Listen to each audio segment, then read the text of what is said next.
Kung si Sara Duterte po, patong-patong na kaso yung kinakarap, yung ating Pangulong Bongbong Marcos, patong-patong naman po na trabaho ang ginagawa niya. Nakikita ninyo yung kontrast ng pagkatao ni Sara Duterte at saka yung ating Pangulong Bongbong Marcos. Si Sara nandun sa dahig para sa personal niyang para sa personal niyang interes, pampamilya lang po. Habang nandun siya sa dahig, hindi lang siya tulay, mga kababayan, tourist destination pa siya. Tourist attraction. Napakagandang tulay, mga kababayan. Ganyan kasipag yung ating Pangulong Bongbong Marcos.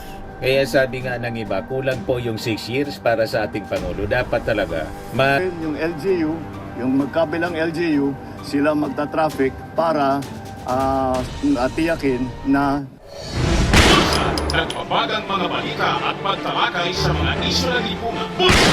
Opinyon, banat at paglalantad sa katotohanan. Bulsa! What you see is what you get. You decide. Hello po mga kababayan, si Dante Maravillas. Kung si Sara Duterte po, patong-patong na kaso yung kinakarap, yung ating Pangulong Bongbong Marcos, patong-patong naman po na trabaho ang ginagawa niya. Nakikita ninyo yung kontrast ng pagkatao ni Sara Duterte at saka yung ating Pangulong Bongbong Marcos. Si Sara nandun sa dahig para sa personal niyang para sa personal niyang interes, pampamilya lang po. Habang nandun siya sa dahig, para sa kanyang tatay, patong-patong naman po yung kaso na final sa kanya sa Office of the Ombudsman. Plus itong expose bombshell na pinasabog ng kanyang close aide na si Ramil Madriaga. Pero yung ating Pangulong Bongbong Marcos po, tutok na tutok lang sa trabaho. Pinapasan ang patong-patong na trabaho. Yan in-inspection niya, mga kababayan, at binuksang muli yung San Juanico Bridge after itong i-repair. Ayan po, hindi lang siya tulay, mga kababayan, tourist destination pa siya. Tourist attraction. Napakagandang tulay, mga kababayan. Ganyan kasipag yung ating Pangulong Bongbong Marcos.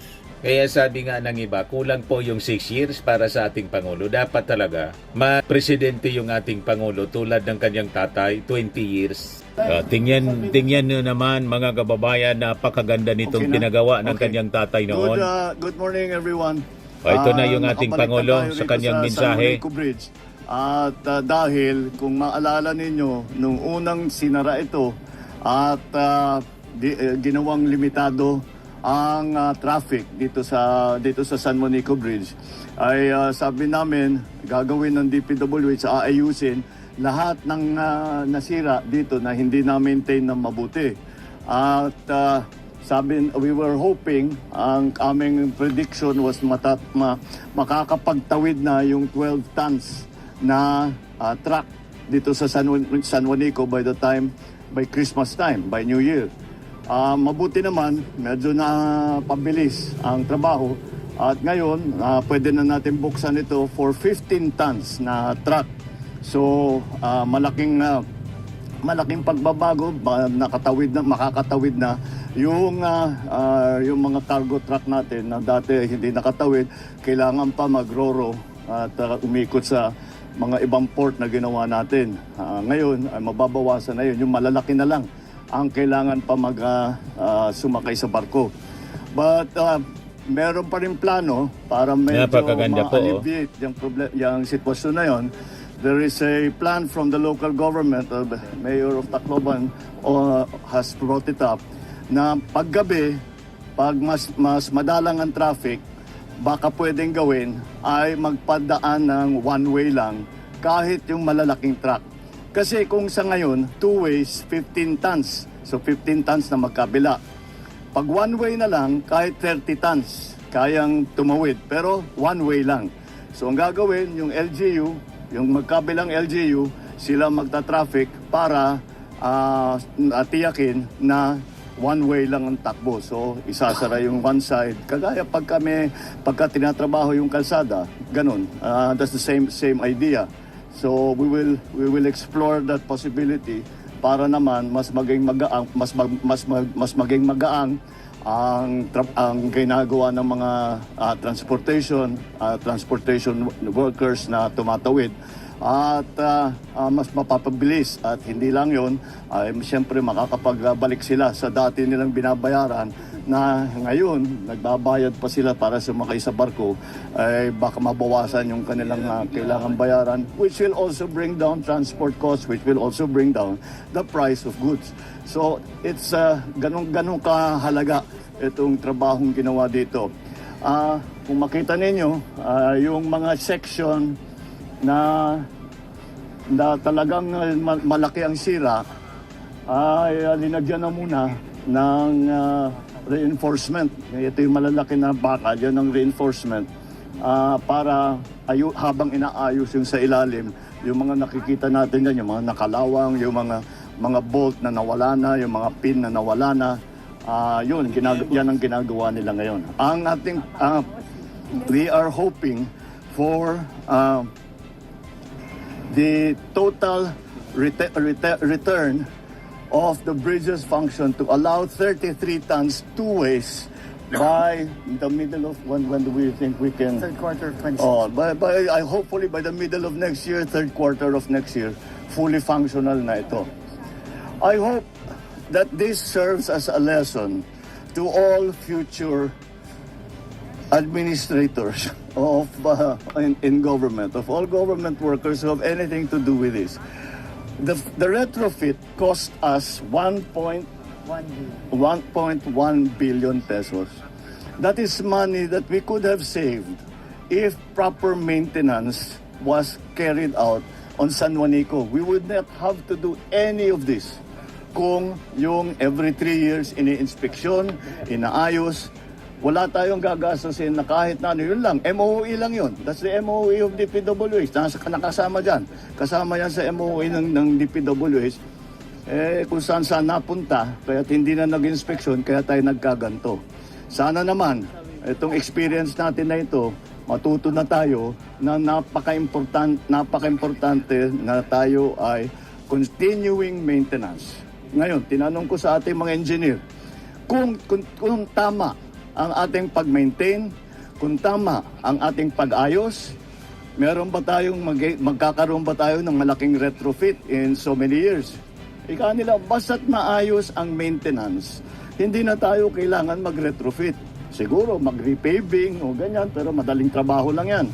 Pero hindi na natin kailangan gawin ito ulit. Pinabayaan talaga ng mga previous administration. Constant and regular maintenance ang gagawin. That is what's the most important lesson I think that we should all learn from this. Ang laking sagabal sa commerce dito sa Region 8 ang nangyari dito dahil sa pagsisira, nakita natin maraming sira dito sa San Juanico.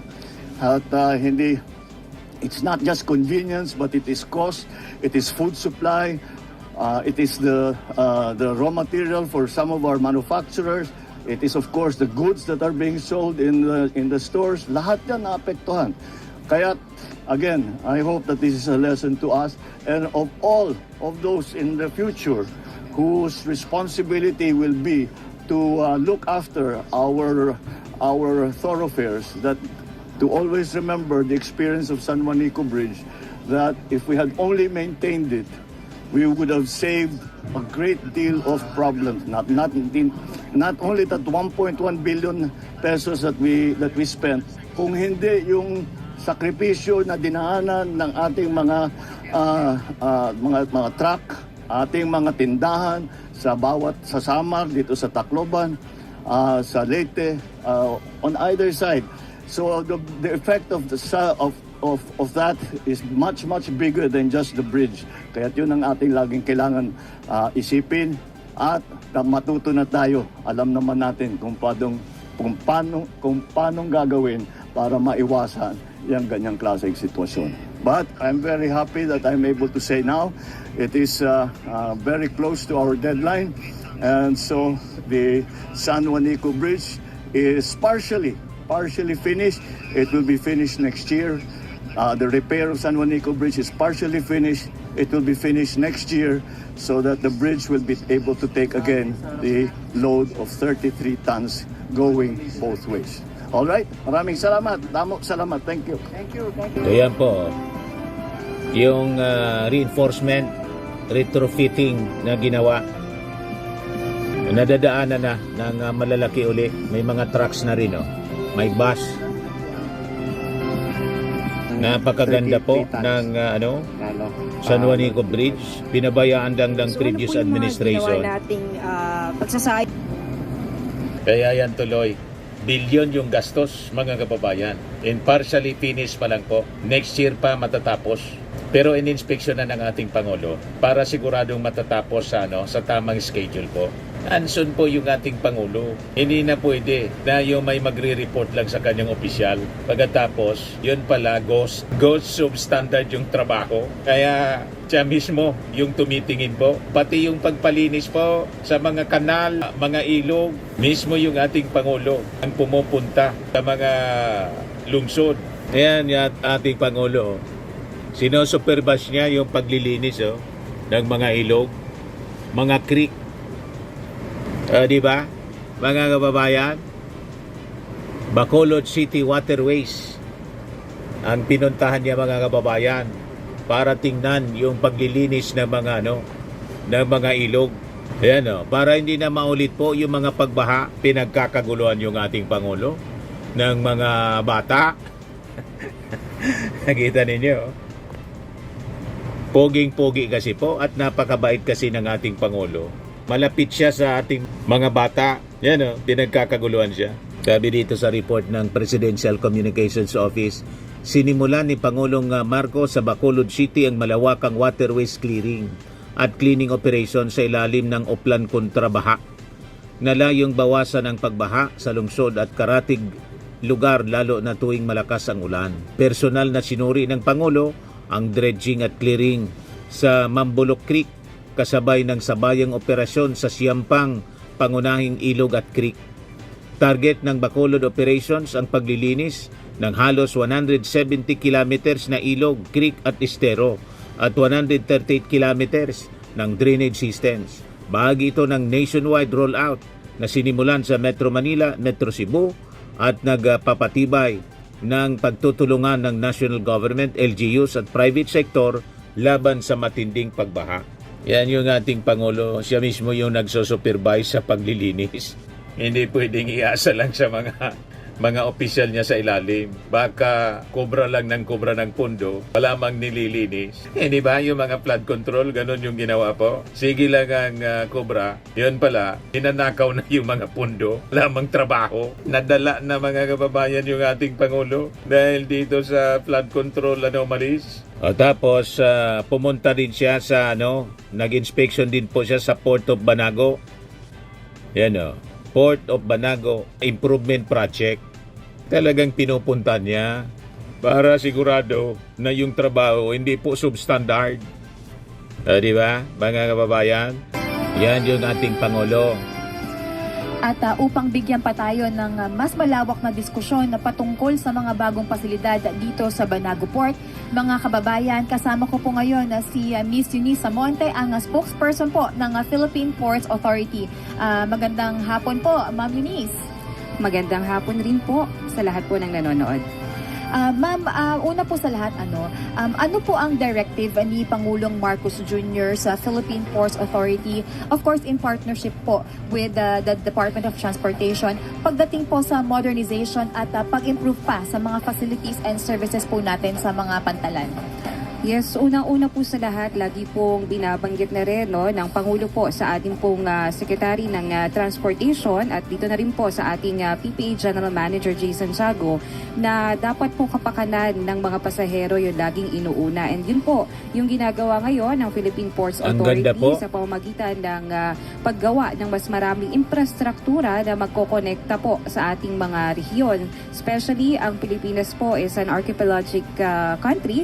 So talaga po lahat po yan ay dapat may nagkokonekta na parang tulay at yan po yung papel ng mga pantalan. So pagdating po dito, ang marching order po ng Pangulo ay palakasin at i-modernize po ang lahat ng mga strategic ports sa bansa na nasa ilalim po ng Philippine Ports Authority. Dapat po maging episyente, ligtas at mas handa para rin po sa paglago ng ekonomiya.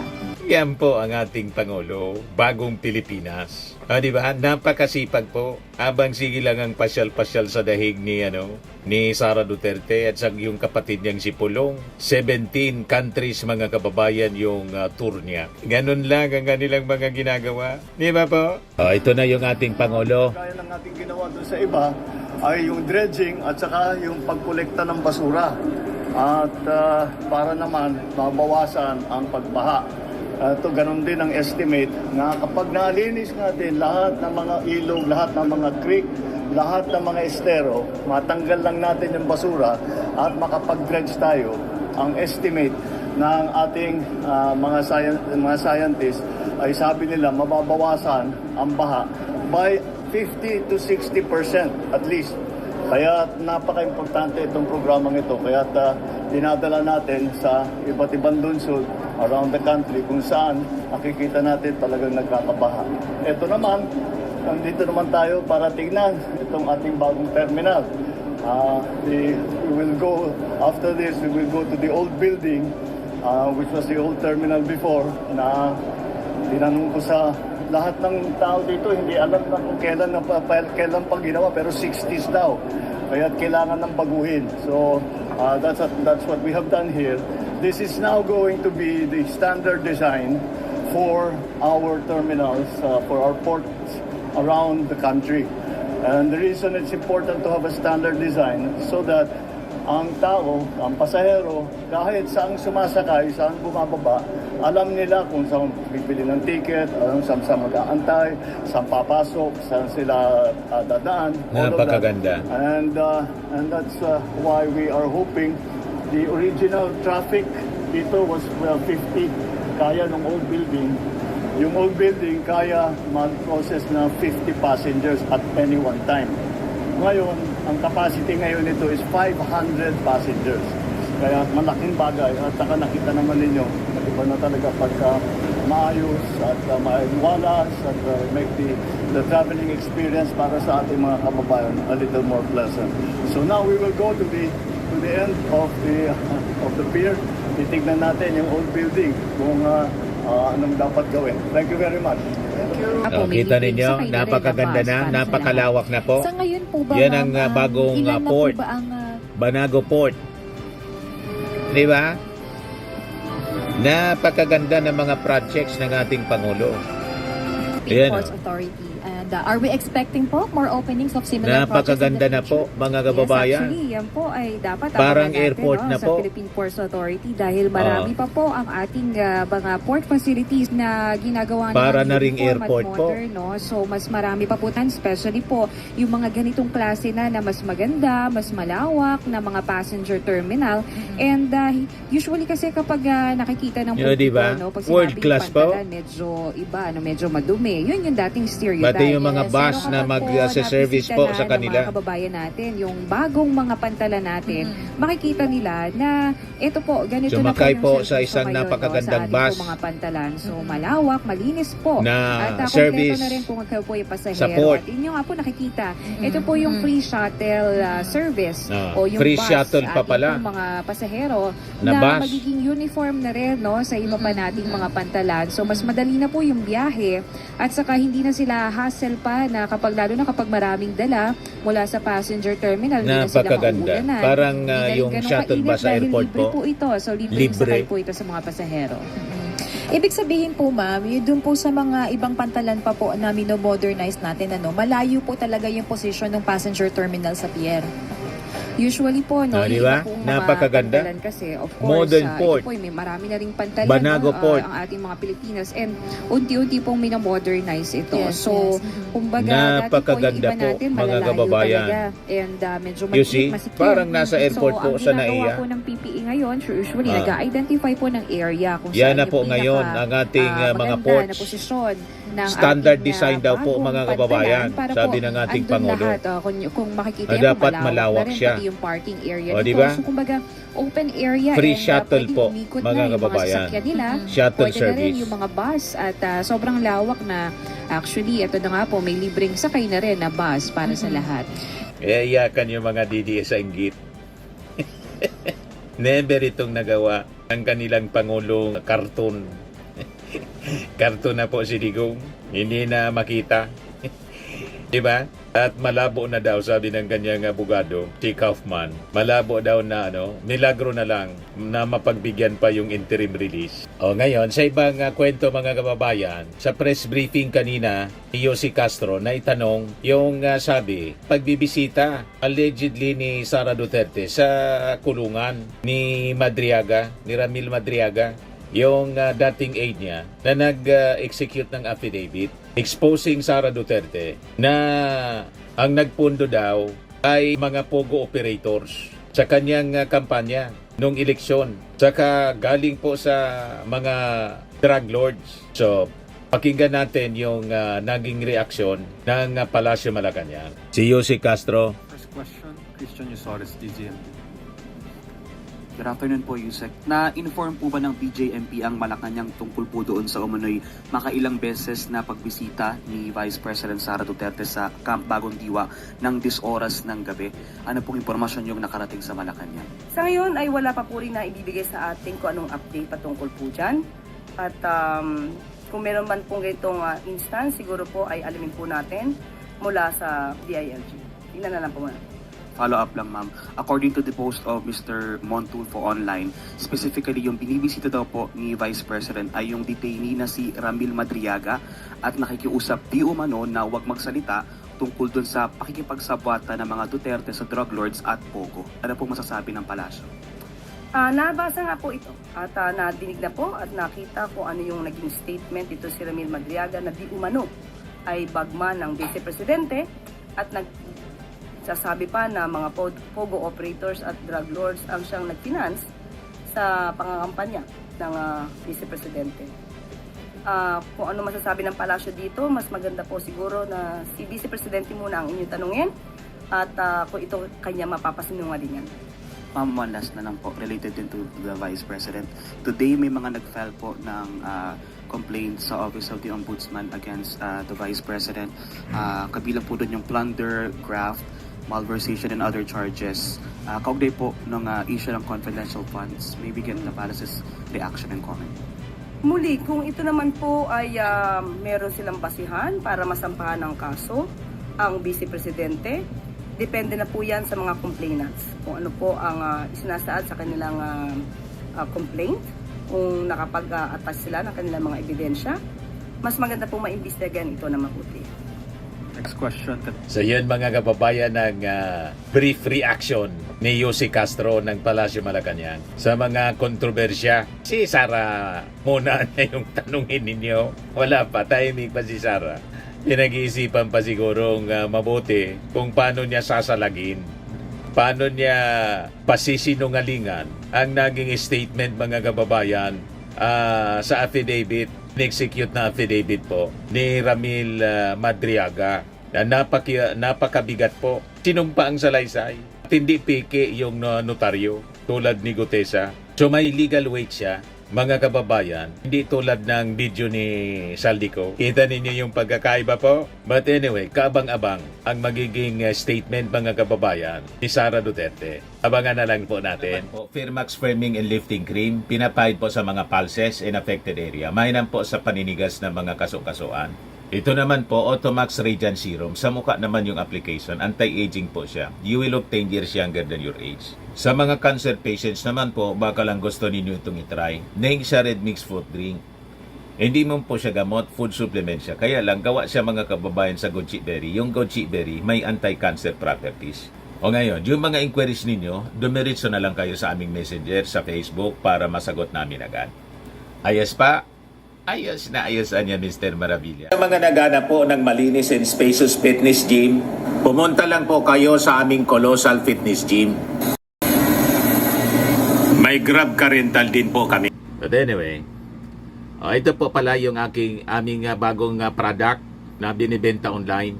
I am worldwide amazing pure organic barley powdered drink mix from Australia. Negosyo to ng aking anak na architect entrepreneur Riz Maravillas. Ayan po. Kontakin na lang po ninyo siya, Riz Maravillas on Facebook. Ang mga health benefits niya, boost immunity, improves digestion, enhance energy levels, packed with antioxidants, prevent cancer. Ito naman po yung bago naming product na binibenta online. Eye Glow Serum, whitening po siya. Tingnan ninyo yung epekto sa aking anak na architect before and now. Yung mga inquiries po ninyo, dumiretso na lang kayo sa kanyang Facebook account, Riz Maravillas.